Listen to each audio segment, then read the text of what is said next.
যখনই সময় পাবেন তিনটি দোয়া বেশি বেশি পাঠ করবেন।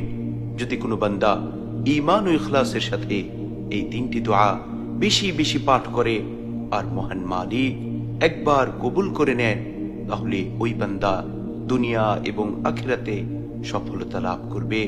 আল্লাহ রব্বুল আলামিন ওই বান্দাকে ক্ষমা করে দিবেন, তাকে রহমত দিয়ে ভরপুর করে দিবেন, তাকে হেদায়াত দান করবেন এবং তার রিজিকের পেরেশানি দূর করে দিবেন। সেই তিনটি দোয়ার মধ্যে প্রথম দোয়াটি হচ্ছে আল্লাহুম্মা গফিরলি ওয়ারহামনি ওয়াহদিনি ওয়াআফিনি ওয়ারযুকনি।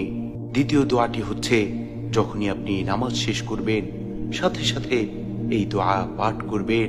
পাশাপাশি যখনই অবসর থাকবেন, যখনই সময় পাবেন বেশি বেশি এই দোয়া পাঠ করবেন।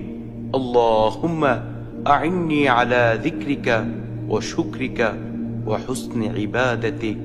3 নম্বর দোয়াটি হচ্ছে যখনই আপনি কঠিন বিপদে পড়ে যাবেন, ভয়ঙ্কর মুসিবতে পড়ে যাবেন, পাশাপাশি যখনই আপনি সময় পাবেন বেশি বেশি এই দোয়া পাঠ করবেন।